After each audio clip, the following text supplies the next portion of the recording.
I don't know about you, but the first thing I'm going to do is open this beer. I've been waiting too long. Hi, everyone. Coming to you from the Illegal Ship Studios. It is another award-winning edition of the One More and I'm Out of Here podcast. I'm Dan Carroll. Jason Kiefer is here. I was thirsty, too. And I'm going to drink up. Award-winning. That's very ballsy to I say. know. I just made that up. I like it, though. We haven't won any awards yet. Not yet. Have we even submitted our material for consideration? Let's see. What categories would we put it? Most offensive, most beer drinking. We would probably win that one. I think we would win that category. We'd be good in the beer drinking category. Once again, we're doing another podcast from the Illegal Shift Studios. Our buddy Rob Herking still convalescing from whatever mystery ailment he has. You saw Rob today, so give everyone the update on how he's doing. I did it. Saw him. It sucks. It sucks doing the podcast without him. But seeing him today, like trying to figure out, the body's a weird thing. But he's got some type of major infection that is not making him in his right mind. So they have him sedated, and they are working through, all the puzzle pieces, I guess. But he was, all his vitals were good. He looked better than what I thought I was going to walk into. But it sucks. It's terrible. But hopefully we get an answer here in the next few days and figure out where we go from there. And then before long, he'll be back on the podcast. The other thing is that tonight was supposed to be our big podcast featuring our buddy Jim Serger, who has written a book called Jump, talking about the 40th anniversary of attending the 1984 Van Halen concert that was held here in Cincinnati. There's a copy of the book right there called Jump, and that's our buddy Jim Serger. So we spoke to him. He knows what's going on. We had to reschedule that podcast, and as soon as we get that worked out, we will let everyone know what is going on with that. And have we seen the last of our old home, the Varsity Sports Bar and Grill? As it sits right now, we've seen the last of the Varsity. I don't know. Most unfortunate, the news was made public today. It's out there. So the place has been shut down. Yep. So we will very unfortunate. We will see, and hopefully somebody swoops in and can reopen the place. Our little cheers, as I call it. Hopefully we have a podcast capability. The thing is, we were totally blindsided by this. Everybody was. Yeah. So it's one of those things. When the doors are locked, I was like, oh well, thank God I had all the podcast shit. Thank God, most of it. 99% of it. But we got everything back. So we will figure it out. I think there's some things in the works. I don't know details, but hopefully, that place isn't going to sit, especially where it is. I know a lot of our listeners aren't from Cincinnati. Where it sits, that place isn't going to sit empty long. And let me just tell you, the bidding war to be the official host of the One More and I'm Out of Here podcast is really starting to take off now. It has begun. This is going to be wind up being a pretty lucrative deal for me and yours truly over there. Don't tell Rob though. we'll tell Rob like 3 months from now. Yeah, we're cashing in on the new home of the One More and I'm Out of Here podcast. I've got his notary stamp, so anything that we sign, I'll just stamp it. I made sure I got that. So cold as balls outside today. It is cold as balls. Holy shit! Hold on a second, Chris Short, our bookie, Chris Short is in the chat. He's in the chat. He's never in the chats. Holy shit! Oh my God! This is a big Friday, guys. Do we need to alert the media? So we need to get some first responders out there. Holy shit! Wow. All right. I'm frazzled right now. I don't have mine up right now. Did he say anything clever? He just said, "What's up, bros?" Okay. And then smiley face. Well, as if he didn't know. But I love it. I love the fact that Chris is tuning in because he's normally not in the live chat, so that's good. Appreciate the support. But yeah, so we'll figure out what our new home is going to be. We've got a couple options that have been tossed out to us. A bar right next door to the Varsity for our live event that we had scheduled, was gracious enough, Anderson Pub and Grill, to host us. And then obviously, I canceled it a couple of days ago, just knowing that Rob wasn't well, and I want to wait until he's better to do a live one. But they've been great, and I think we're going to have some possibility and options there. I kind of like it right here at the studios you've put together. The Illegal Shift Studios. The Illegal Shift Studios. I mean, it's tight quarters, though. It's tight quarters. It's cozy, warm. I'm closer to you than welcoming. I've ever been, I think. No. Outside of laying in bed with you one time. Well, that was just that special night. It was a very drunk night. We do have a guest waiting in the wings. Some of you, most of you will know. You know him, you love him. You know him, you love him. Everybody loves him. He's our favorite crippled Dead Leg Media. What's up, buddy? Irony, you have the crippled guy come on to replace the guy that wrote a book called Jump. It's gonna go ahead and breeze right on past that one. Nicely played. I didn't even think about that. That's pretty good. Thanks for that. Jokes aside, Dead Leg, should I hold the book up again so everybody can see it? Jump, Jim, right there in big letters. Jump, Jim Surger. Yeah. Scooch up in the wheelchair there. Rob, thinking about you, buddy. Keeping the seat warm more than anything. So, there you go. Yeah, Keith asked, or I would say Keith asked. I voluntold myself early this week. I said, "Hey, man, if you need a third to someone to just yak, I'll come yak. I'm a pretty good yacker." That's pretty good. I'm not.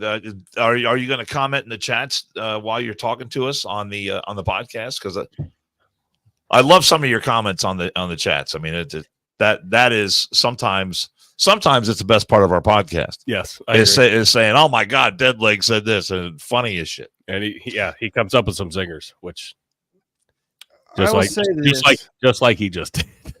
Like if you don't swing, you'll never hit a home run, but a blind squirrel will find a nut every now and then. So not everything that I say is going to be funny, but if you don't try, you don't try, then you just end up just crying and becoming a Sports Illustrated model. Well, boom, led right into that. Was like, wait a minute, are you transgender? Is that what you're telling us? Are you a tranny? Because apparently that's what you need to do to be able to make that high standard now for Sports Illustrated. You've got to have the unkindest cut of all. I commented on someone's post on Instagram that I was Donald Trump, or Donald Trump touched me, so I want my millions now. And they didn't like that. People did not like that comment. I had to turn my notifications off because people kept replying to it so much all day long. But I laughed. It made no difference to me. And full disclosure, a friend of mine, Kelsey, gave me this Sports Illustrated story because I hadn't seen it. I've been running around all day, going down, went down to see Rob and then getting set up. And she started saying something about it. I'm like, hold on, send that to me because that's big. So Sports Illustrated publisher guts the staff. Future unclear. Now I have two different sites up, and I'm going to share them here in a second. But I want to grab some of the nuts and bolts out of this. Well, they laid off the entire staff. So you said nuts and bolts. I'm sorry. Yep, nuts and bolts. And bolts. So they terminated, Authentic, the licensing group that purchased Sports Illustrated for $110 million 5 years ago, has terminated the agreement it holds with the quote unquote the Arena Group to publish SI's in print and digital. So the move comes 3 weeks after Arena missed a $3.75 million payment that breached the company's deal. Right. So, okay, I would yank it as well. Well, as Dan said, literally the whole fucking staff gone. And if they're not gone right now, they will be here very, very shortly, as it said. But we're gonna bring this up. Let's see, where's it at? Yeah, they're live streaming this podcast. So everybody in the meeting room right now, I'm sorry to tell you, you guys are unemployed. Sorry. Well, the thing is, Sports Illustrated lost its way years ago. And I'm trying to remember the last time I read a Sports Illustrated. I was in my daughter was getting braces, And I was in the office, and I'm waiting for her. She's got her appointment for her braces, and they're doing whatever they do with those things. And there's a stack of Sports Illustrated in the in the waiting room there. And I'm flipping through a Sports Illustrated. It had been a while since I seen one, and every article was just ultra woke this, ultra woke that. This was before all the transgender stuff hit. But I remember hearing people talk about how bad Sports Illustrated had become, and it turned out it was absolutely true. And Jason's got the picture up now of dude, I look better in a bikini than this gal does. All right? I mean, your tits look the same. And I'm old enough to remember when that swimsuit issue would hit the newsstands. That was, I mean, you look at the kind of day we had here in Cincinnati today. I mean, it just sucks ass cold outside. There's snow on the ground. There's no school today. Schools all across the country were canceled because it's so cold. Which I think is bullshit, by the way, that the school was canceled because there wasn't that much. We didn't get that much snow. And we're talking to a guy that lives in Colorado who sees feet and feet and feet. But that's when, this issue comes out in the dead of winter. And this would sustain you as a male for the next several weeks, and maybe until the sun came out again. But then they started doing shit like this, and can anyone be surprised that we see the headlines we see today about the entire staff getting shit canned? So our buddy Jim Duff says, "What will middle school me spank off to?" Oh, I love it, Jim. I love it. No, and that was the thing. Like when I had, when I was younger, I had the subscription, and you waited like, ooh, the swimsuit edition's coming out. Oh, that was big. That was a huge deal. It's gonna be awesome. So then you had, Kathy Ireland. I remember that episode or that edition. Yep. Kathy Ireland was awesome. Like that's one that sticks out like right in my mind. Well, there was one issue I remember where they actually the girls all had body paint on. So technically, yep. They didn't have any clothing on. They just had the body paint issue. And picture after picture of these hot babes. I mean in all these different exotic locations, beautiful. It's exquisite. I mean, like thoroughbred fucking racehorses. And so you exchange that for like, what you had there. And Deadleg, you were telling us before he went on the air about the German trans singer that was on the cover of their magazine for some reason. Yep, they decided to make a Kim Peters, a German pop singer. This was from May of last year. Peters, given name. Petra. I'm gonna be honest. I don't care. I don't because the place that get your attorneys from the magazine that's unemployed to go. Like I don't care. You've run your course of action here. And the other thing about this is I went ahead and pulled it up from the Center for Disease Control and Prevention. The leading cause of death in Americans today is still heart disease. So we haven't got rid of the understanding that body positivity only goes so far. It'll take you right to the funeral home. right. Because you have all of these people that want to go, yeah, drinking this is great and eating this is great. And look how big I can, look how awesomely they make swimsuits in 12X now. Look how this is so cool. No, it's not. You're wearing a kite. You wear size hot air balloon. Like, come on, people.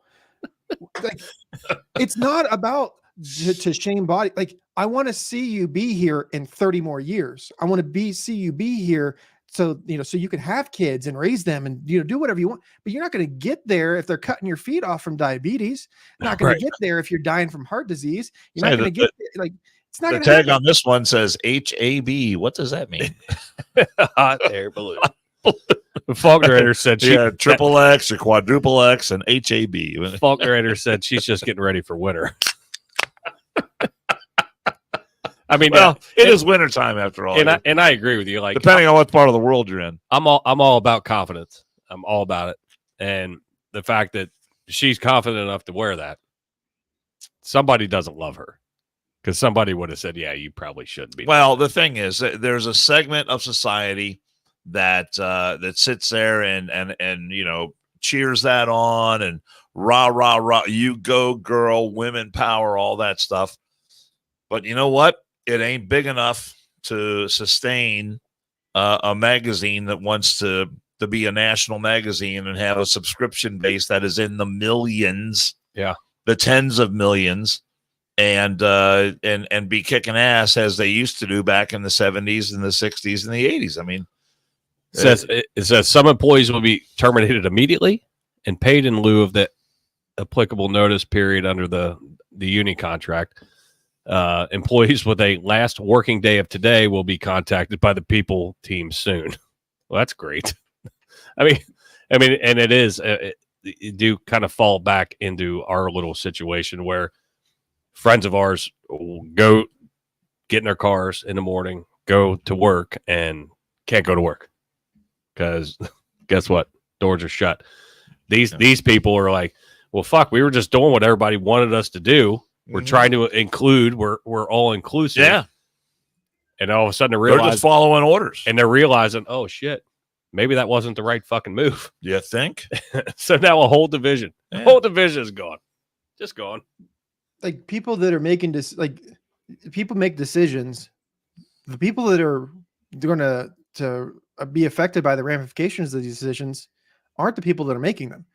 Those CEOs and executives, I didn't see where they were losing their jobs. I didn't see where anybody from the division head was losing their jobs. I didn't see any director being named that person's being lost, or because we went with this ad campaign and this ad manager, we're no longer be doing with this ad. I didn't see any of that. I seen where an entire division of people that had nothing to do with that lost their jobs. So they're going home to tell their family. Like, we joke about it, but all the people at Bud Light, like we talked about this, the Sports Illustrated right now, but we got Bud Light too. When I said Bud Light hits home, it hits home. Literally, we covered a case on Failure to Stop about an accident that someone got ran over, got killed, but literally right in front of the Bud Light distillery, right up the road here. They've, over the last 5 to 10 years, or for 8 years, they've systematically lost 400 jobs, another 400 jobs, another 200 jobs. That's an entire small community of jobs just gone overnight. So it's all fun and games. It's all joking, but you need to be able to start holding these people accountable for their actions, and the people that need to be losing their jobs, those are the ones that need to be losing their jobs, not these whole divisions. Right. Yeah. Well, at least Bud Light got rid of a couple of the executives that were responsible for making those decisions, but they still, they signed that. And what was the number on that deal they signed with the fight UCF, the fighting, right? It's a 20 million. I mean, it's a big. Is it 200 million? It's a big number. Worth in excess of over $100 million.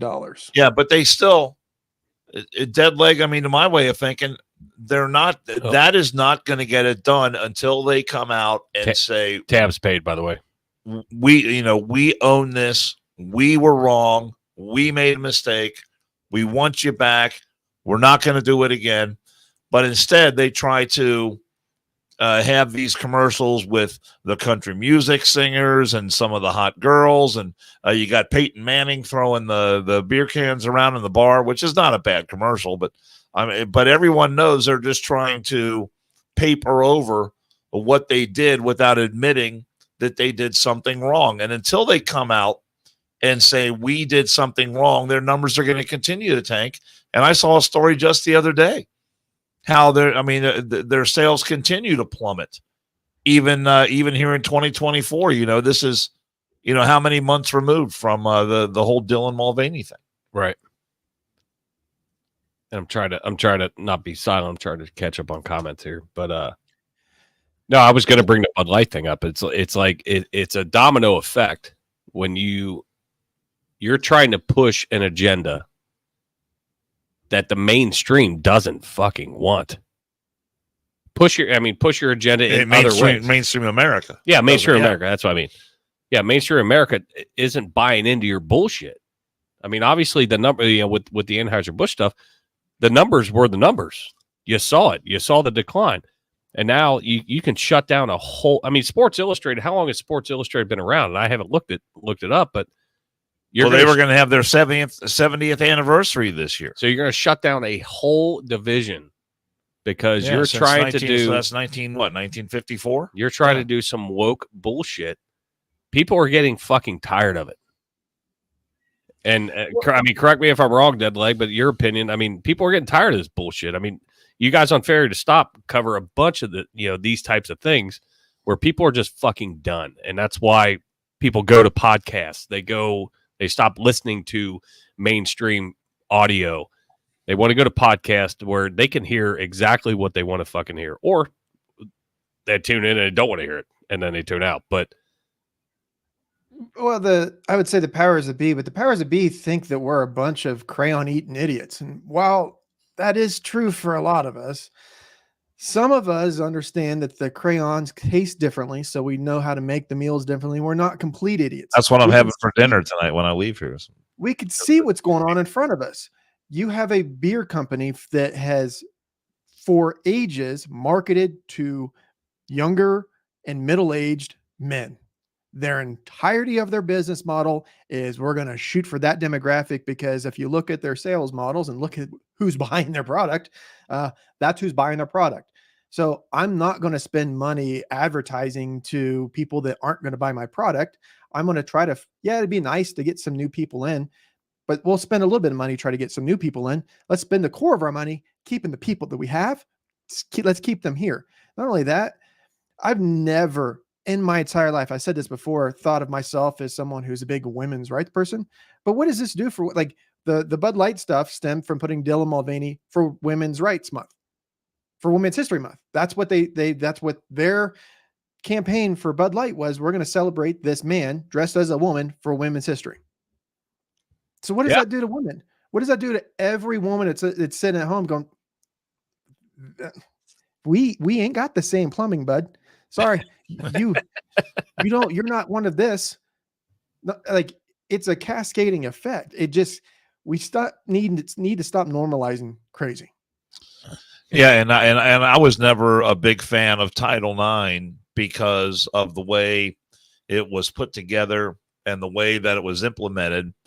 And just the fact that you had a high school or a college that would offer, a vast array of women's sports, that wasn't good enough. You had to have women participating in sports. And then you had to have the ratio of women to guys participating, or else guys got screwed over. So there's a lot of guys that could have played college golf. See you later. Could have wrestled in college. See you later. Run track and field, swimming. I mean, the list goes on and on and on of all these guys who got screwed out of opportunities because of Title IX. So I had my problems with Title IX, but after it had been around for 20 years or so, it wound up being a good thing for women's sports in general because they had more opportunities. There's more money in the pro ranks now. I just saw where the LPGA Women's Tour added another $40 million to their prize purse for the upcoming season. So that's probably an indirect result of what happened for Title IX. So but the same people who spent all that time forcing Title IX down our throats. And look, I'm all in favor of women having opportunities. I just think though it could have been done in a different way that didn't screw the men over at the same time. But now you want to go out and ruin Title IX because you want to have biological males competing against women in women's sports. And so that makes that just ruins everything that Title IX stands for and illegitimizes every achievement that a real woman would have in the sport, because some dude at some point is going to come along and who's not half as talented as she is, but yet that dude's going to walk away with all the records and all the prizes and all the money and everything else. Yeah, and with you having a boy that played collegiate or swam collegiately, obviously saw that. I'm glad he was out before like that big fucking push happened though. Yeah. I can only imagine the conversations you and I would be having. Well, the thing if is, your kid was still there. the thing is, one of the girls that was on his swim team, her name is Reka Gorky. Yep. Tina Sunderhouse said 100%. So you have to drink. Yeah. Okay. Here we go. Did I say 100%? I just said it. Tina did, but now you did. Fuck. Now I have to do it again. But one of the girls he swam with, her name was Reka Gorky, and she is from like Romania or something like that. Came to America. She was recruited by Virginia Tech to swim. English was her second language. Came here not knowing any English at all. Learned the language, assimilated into the culture, becoming an American. And so when Leah Thomas went to swim her 500 freestyle at the NCAA championships, what happens is you have an A final and a B final. So the top 8 make to the A final. The second 8 make it to the B final. So you have and making it to NCAAs as a swimmer means you are among. I mean, that meet is so hard just to qualify for that meet. Yeah. But to be able to have a swim in the finals, whether it's the A final or the B final, is a big deal. And so when Leah Thomas went there and swam and won the 500 meter free or 500 yard freestyle, the top 16 make it back to finals. Reka Gorky, who my son swam with at Virginia Tech, was number 17. It was her senior year, the last time she was going to swim at NCAAs, and she did not make finals and was denied a chance to swim in the finals because this guy pretending to be a woman was there swimming instead. And so all these people who act like, oh, it's not that big of a deal. It's just sports. You're stupid for caring about that. I mean, she was devastated. Yeah. All the sacrifice, all the hard work, and you have no idea. If you don't know what a D1 athlete goes through on a daily basis, with getting up and work and school and just living life, that kind of lifestyle, it is. Yeah. Listen to the regimen. Yeah. Obviously close to home. I was like, holy shit. Like, oh yeah, it sounds all, gravy and shit. Oh, I got a scholarship. I'm going to swim. I'm doing this, or I'm playing football or baseball or whatever it is. Dude, it's a full-time fucking job. Plus you have, and on Illegal Shift, we talked with Thomas Gwines, Train, talking about you got school, plus you have your other work that you have to do. And it was actually amazing to hear, and I've heard it from Hassler, but I've also heard it, from Train, how much fucking work it actually is. I'm like, you know what? I'll just be a fucking deadbeat. I'm fine. I'll just go and I'll get a. Well, even your brother's son is playing college or playing football at Hillsdale, and I mean, and the schedule he's got, is, I mean, that regimen is unbelievable. So I mean, look, she's not my daughter, but we know her, and we know how devastating it was for her. So there's women who are getting screwed over by this every single day, and it needs to stop. Because if it was, I mean, Leo wasn't anything great as a man. That's an understatement. The records that he had as a him speak for themselves. I don't have the accolades in front of me because there aren't any. He wasn't very good. But we as men have a physical, our bodies are just physically built differently. Me, as a crippled man in my wheelchair, I still hold physical advantages over my wife. That's just how physics work, how math works, how genetics work, all of that works. We're not going to tell her that, though. We won't tell her that. She'll think that I'm super crippled and whatever. That's fine. But he went from being a nothing to being a national champion, talked about in the media all the time, sponsorship money, taken away. Like when you talk about all of the things that you take away, think of someone else. I don't know. Somebody, we'll call her Stacy. someone who was born with an actual vagina and is a woman, a biological woman.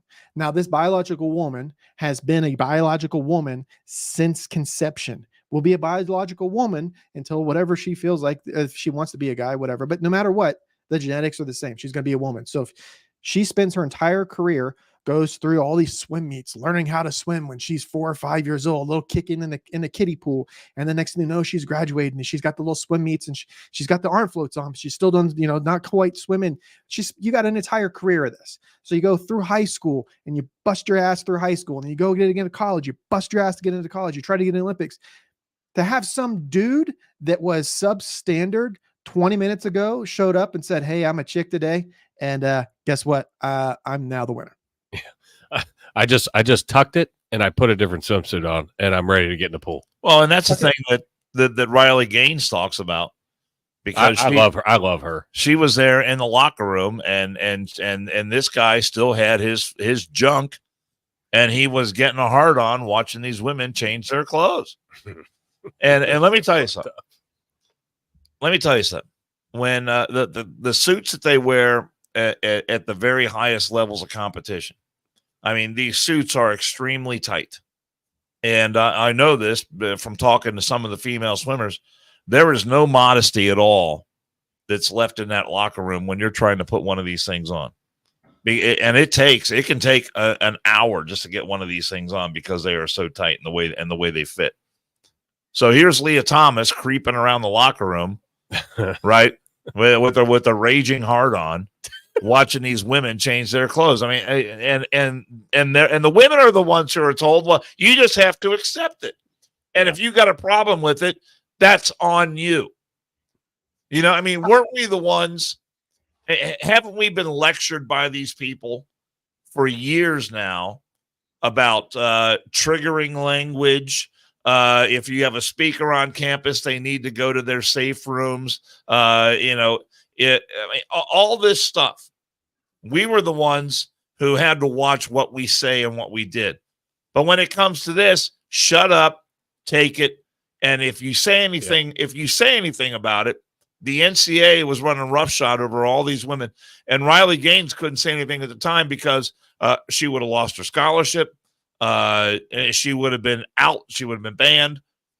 And she didn't want that to happen. But they held all that over the heads of the coaches, the swimmers, anyone who was involved. They all had to sit there and say, "Oh yeah, we think it's great. Yeah, we love it." You're supposed to fucking just eat that shit sandwich. Yeah. You got to toe the company line, or else it's going to come back and it's going to hurt you. I don't have kids, and it's probably a good thing, because if I had kids, and I don't care what you feel like you want to express, whatever your internal feelings mean diddly squat to how my daughter is affected by you being in the locker room. And if she doesn't like that, I'm going to show you some feelings. I'm going to show these feelings and why this and somebody's face or body parts can't occupy the same space at the same time. Other parts of physics. We'll do some other experiments, point out some other obvious things. Because good God, like, think of this. Back in the day, I remember back in the day when I was just a little kid, even like maybe not even like 5 or 6, 7, old enough to kind of know better, but still not old enough to know. And, you're not paying attention. You try to, you're out with the family or whatever. You start to go to the bathroom and you start going to the wrong bathroom. Everybody else, no. Right. You would think you were breaking, you're like bloody murder. But I have a solution to this. I have a fix to this. Here we go. And it'll cost millions. So this will be right up the alley of the other side of the fence. What we're going to have to do is a nationwide rollout. We're going to have to demolish every building that we have, because we have men's restrooms, we have women's restrooms, and then we'll have everything else. So if you wanted, you were born a guy, you can go to the guys. If you're born a girl, you can go to the girls. If you don't know, or you want to do whatever, there you go. So if my daughter wants to go in the bathroom with other daughters, I'm not going to have to worry about her seeing your penis. We do the same thing with sports. We'll have men's sports, we'll have women's sports, and then we'll have intermediate sports where everybody gets to join. And then we'll point out, well, I mean, we live in a time where things of like history and eons, we know, like, it's not fire hot, but we're looking at it and going, is this ice? I don't know. Maybe I should do my hair with it. Like, no, a guy's a guy, a girl's a girl. If you want to have this mental health question, then go have some mental health questions, get some counseling, go get some help for that. But you having your problems does not mean that my kids have to deal with any of this while you figure yourself out. Right. While you're figuring your own shit out. And I'm all about it. I mean, if you want to transition, if you're born a man and you feel that you're a woman and you want to transition and do those things, great, go do it. But to the sports point, men and women. So you null and void your opportunity to just jump over to the other side. Because physiologically, I don't care what hormones they put in you, your muscle mass as a man to go against a woman is different. It just is. It's just fucking different. And that's the way it sits. But do whatever you want to do. And if they want to throw other bathrooms in to where you're not sure, fine. But make sure, and this is where parenting comes in my opinion. I don't have kids of my own, but I've got a 12-year-old that lives in this house. 12-year-old female that I'm very, very cognizant of her feelings and what she needs, what she sees, and whatever. And to your point, yeah, if she's exposed to something like that, yeah, I'm gonna fucking kill somebody. I'm gonna fucking kill somebody because it's not fair. It's not fair for these kids where they're throwing the ideas. The parents are throwing the ideas of, well, maybe you should do this. Maybe you should. You're still not. We get made fun of all the time as men that we're not developed until 25. We're dumb. We're dumb Neanderthals until we're 25. We hear that all the time. It's a stretch. 25 is being generous. I agree. But that's like the numbers. I mean, I was acting foolish just last week, and I'm well past 25. Well, you're like what, 75? but it's one of those things. Like they want to preach this to a point, and then all of a sudden they want to backtrack it, and then get these parents are given, hey, maybe we should go talk to somebody. How about you let the fucking kid figure it out at 18 years old? You're an adult. You fucking do what you want to do. I don't care what you do. I'll hang out with you. If you're a good person, you got a good heart, you got good morals, I'm going to hang out with you. I'll drink beer with you. I don't care. Whether you're a man, now you're a woman, or you're a woman, now you're a man. I don't care. I don't give a shit. But sports, that shit needs to be fucking separated and has to be separated the whole fucking time. Just because you cut your dick off, because that's what you chose to do, doesn't mean that you can get in the pool with a bunch of women. Doesn't make you a woman, yeah. And break all these fucking records. And well, to my knowledge, Leah Thomas still has his junk. How do you do that with fucking drag? There's got to be some drag with that fucking dong hanging down there. You got to have some fucking drag. Well, I mean, male swimmers, they got all that hanging down there, and they still manage to swim faster than the women. It's actual male swimmers. It's a But yeah, he was garbage. He was garbage against males, but he's awesome against females. From the Almighty that we'll never understand. He has a shark fin down below. He's got a shark fin down below this dragon. There's extra little swimmers. Yeah, so that little rant was fun because it's all bullshit, and you can hit me on Instagram on One More and I'm Out of Here, or JKeef21 at One More and I'm Out of Here if you don't agree. I'm not going to agree with you. So it works out.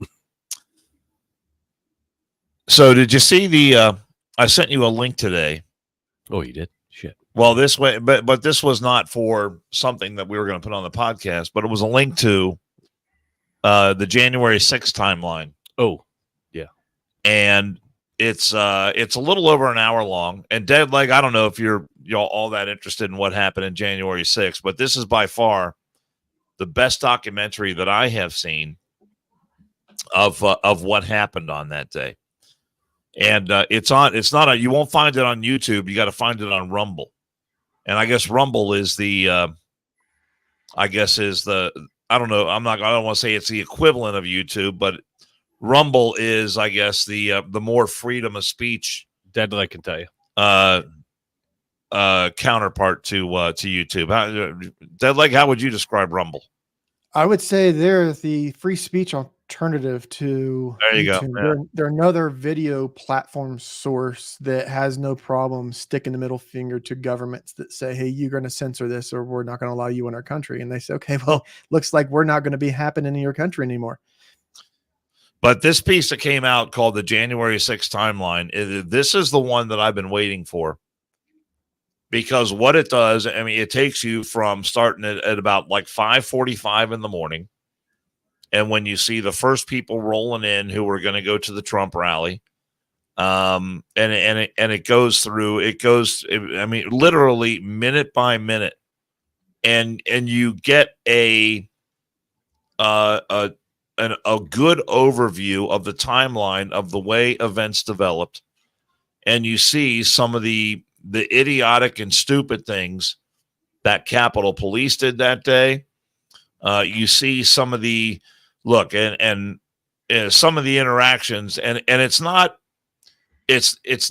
presented in a way where they're not taking one side over the other. They're simply presenting the facts, and they're saying, you know, at 9:35 in the morning, this is what was going on. And then, you know, we see this crowd gathering at the Capitol and they tell you, well, they're on the east side of the Capitol, they're on the west side of the Capitol, and they explain why the scaffolding was there. And a lot of it is video that comes from the surveillance cameras around the exterior of the Capitol.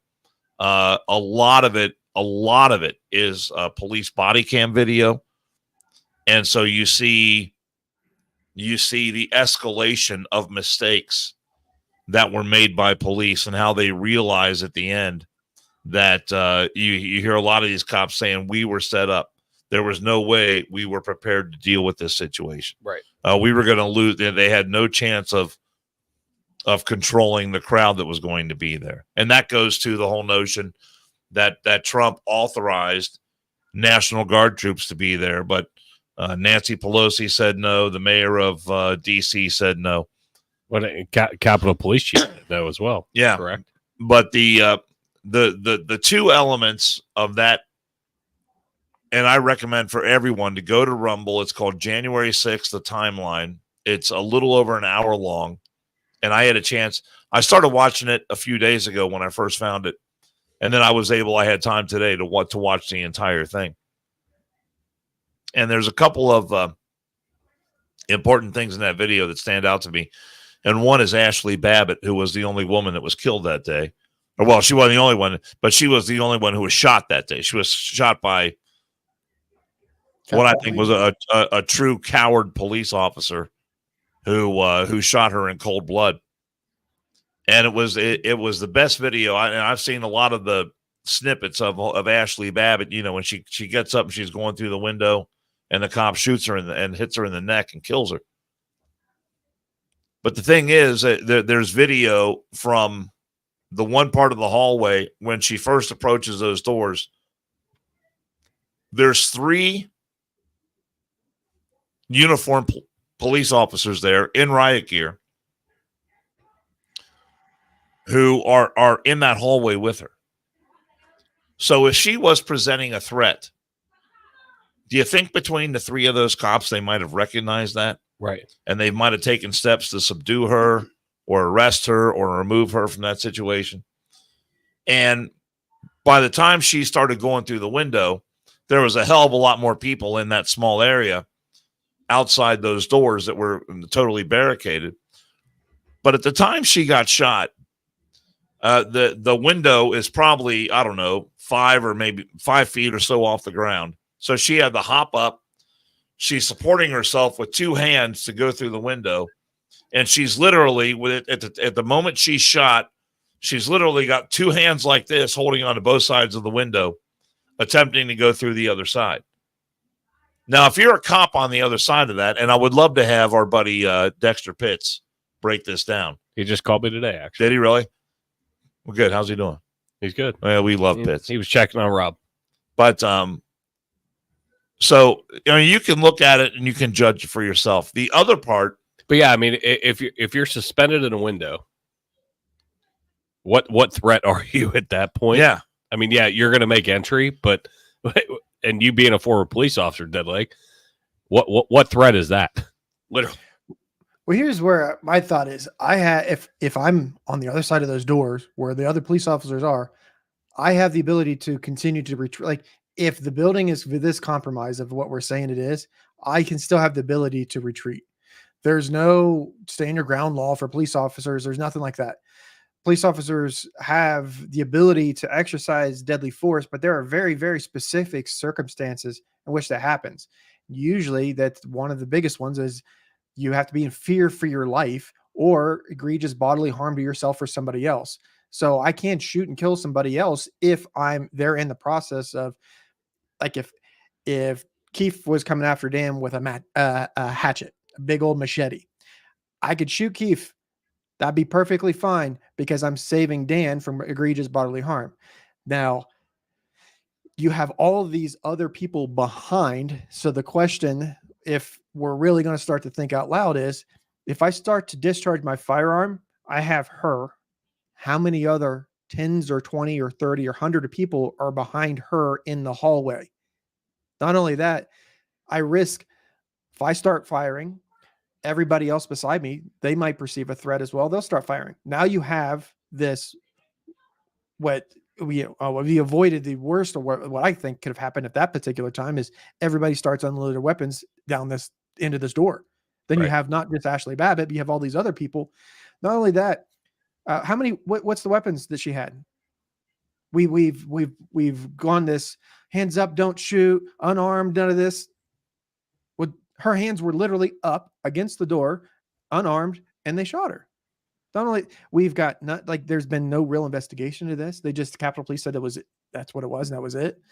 We're seeing more and more times. We just covered it on last call this week that one of the police officers and one of the special agents perjured themselves, said that they were someplace when they weren't even in the same building, and people are in prison because of this.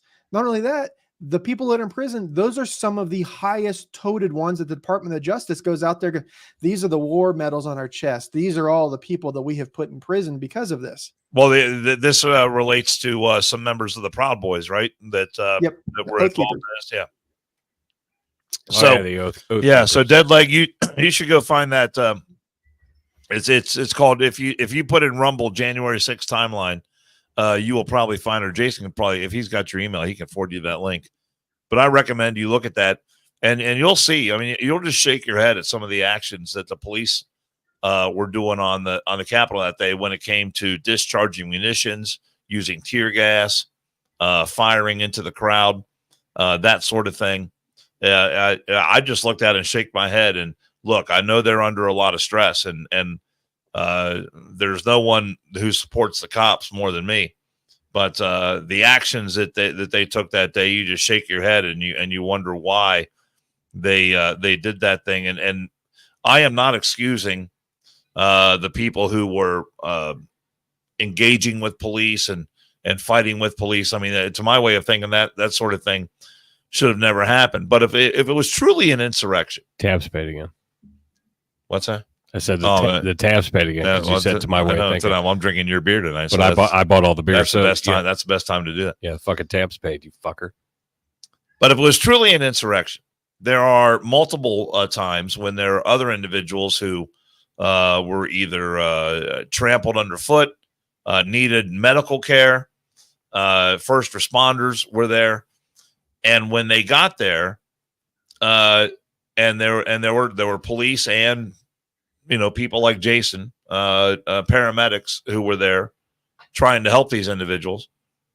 You didn't see the Trump supporters taking advantage of that to beat these people down. No, they were putting their arms out. They were trying to make space, give them some room, give them some room to work, give them some room to breathe. Right. And I mean, it was a chaotic situation. And there's all kinds of video of them coming to the aid of police and first responders who were trying to help other people. So if it was truly an insurrection of bloodthirsty Trump supporters who were trying to overthrow the government, to my way of thinking, that sort of video would not exist. You would not see scenes like that. But there was another part of the video, and not to cut you off. No, it's okay. But you also, in any line of work, you have either shiesty cop, shiesty fireman, shaky cop, shaky fireman, like that just can't do the job, that freak out. They can't handle themselves when it does come time to do the job. And there's that saying, everybody wants to be a gangster until it's time to do gangster shit.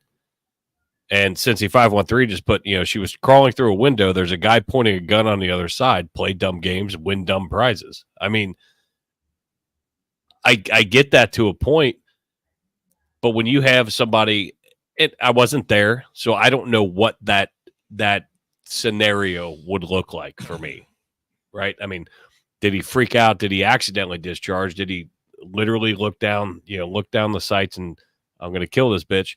I don't know, but you have in every line of work, newscasters, media people that don't know what the fuck they're talking about, cops that don't know what they're doing, firemen that don't know what they're doing, accountants, whatever, lawyers, podcasters.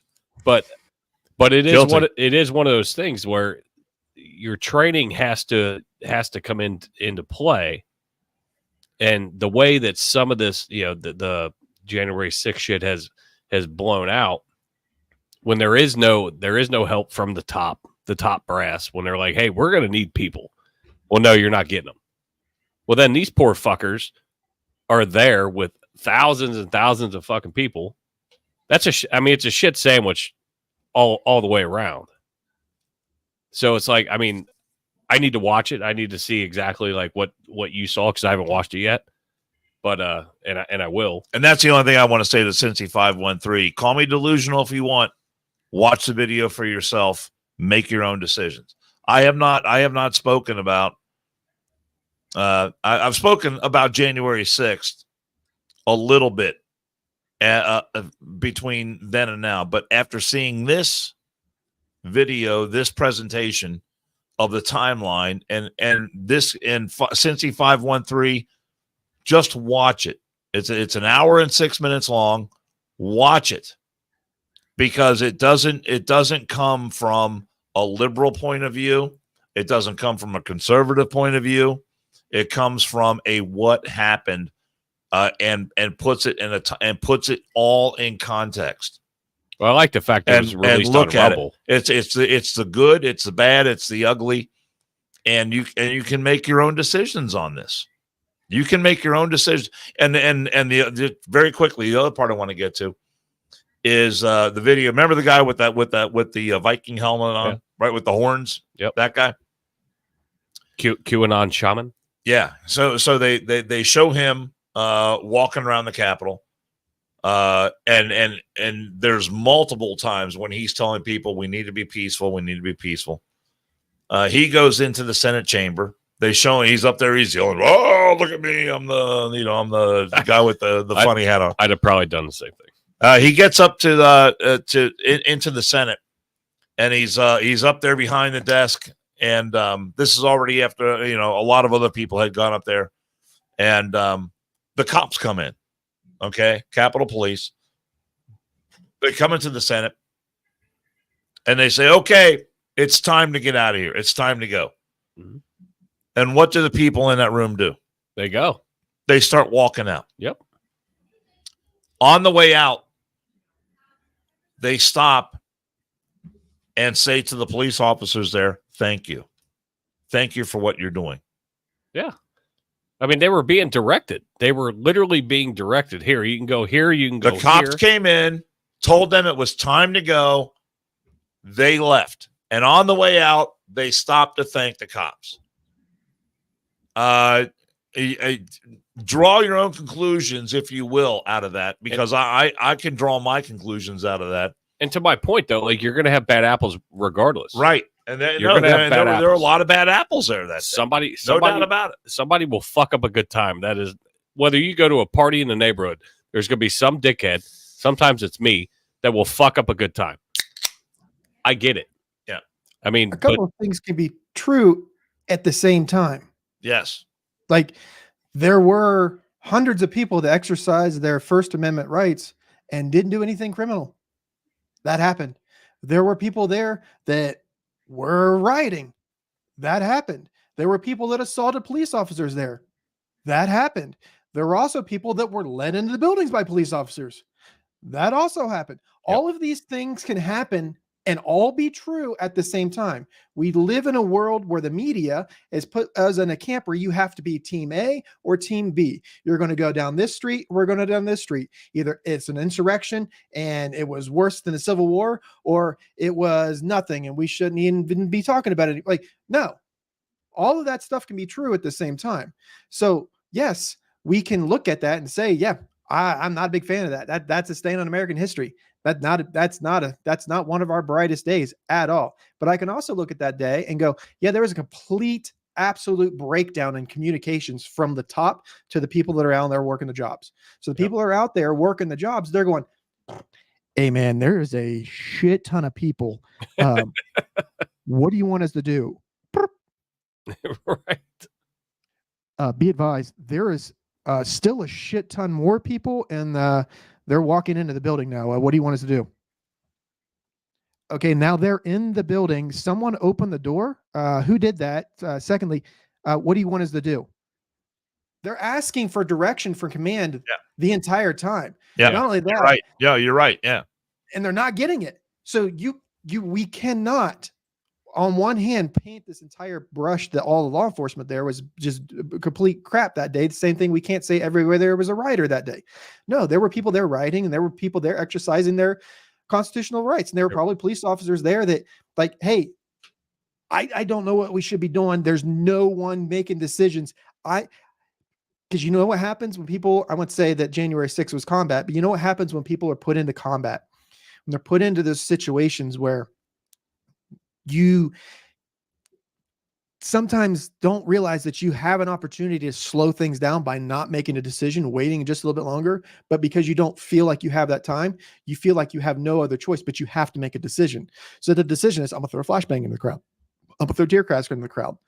I'm gonna shoot this chick as she's coming through the window. Like, those things will happen all at the same time, as well as people lied on stand. That happened. Right. So, exactly. So to get into this pissing contest to say, I watched it live and you watched editorialized shit. So I just did the math. There are 8,760 hours in a given year. I will go ahead and guess that on January 6th alone, I've watched somewhere to 200 or 300 hour long range. So for someone to say that I have not watched editorialized shit, no, I have spent hours of my life that I will never get back watching random ass people that I'll never see in my entire life walk through a building that I'll probably never ever be in my entire life for an event that I wasn't even there for, to cover it because somebody watched it live and think that we're watching a bunch of editorialized shit. No, you're watching a bunch of editorialized shit from the media. Watch this video.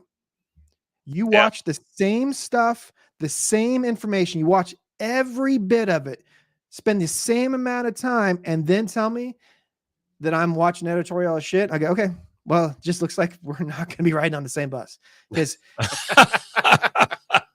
we're not going to agree.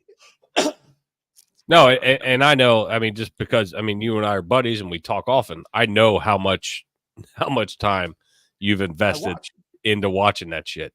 And I'm glad you hit that. I wasn't gonna kick that hornet's nest anymore. But it's with social media.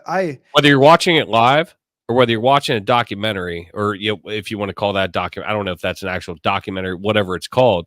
But the fact that it's put out on Rumble is a fact that YouTube can't fucking censor it. Fucking none of these other places can. Twitter, censor X censored X because they put it out, a link to it on X. The people who put it out, and it got shut down. Yeah. So if you're watching video footage, I don't know how you can editorialize video fucking footage. I don't understand that. You're just, if you watch, I've watched a bunch, not nearly as much as Deadleg, but I've watched a bunch of the footage. And to your, what you said, You saw guys, hey, you saw cops saying, yeah, you can go here. Yeah, you can go here. Like they're directing people, and those were the peaceful people. But you have fucking assholes that fuck it up for everybody. And then when it only takes one little spark, and then guess what? It turns into fucking bedlam. Well, there were a lot of sparks that day. Yeah. And the last thing I'll say about it is that there's a section about 2/3 of the way in where they talk briefly about the January 6th committee.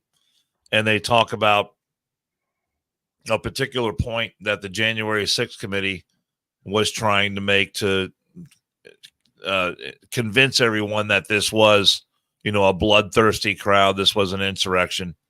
And based on the timeline and the actual video that they have from the events that day, they show how the January 6th committee presented an absolute lie to the American people. And so that's the thing that probably rubs me more the wrong way than anything else. Liz Cheney and the rest of this January 6th committee, they were not about seeking truth and presenting truth to the American people. They were about making Donald Trump look bad. And by that standard, they accomplished their mission. But when it comes to this committee actually investigating and shedding light on what really happened that day, they're not even close to hitting that mark. I wish I would have recorded it, or screen recorded it, because I saw it on Instagram, and it was an interview or a press conference with somebody in the Justice Department, and I'll find it and I will put it on our socials. I will go back and get it.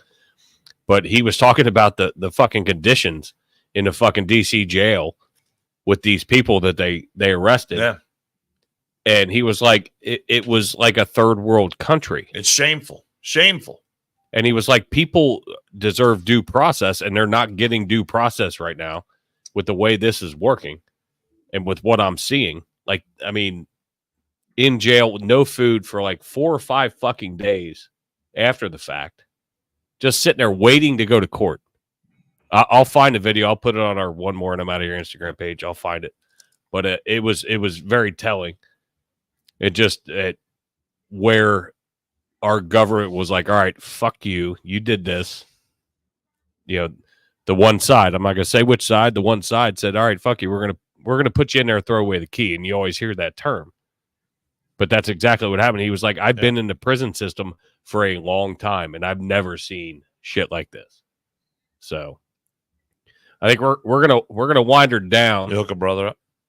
Ooh, you out? Yeah. So Deadleg, before we go, I just want to thank you for being here today, and I want to say enjoy the.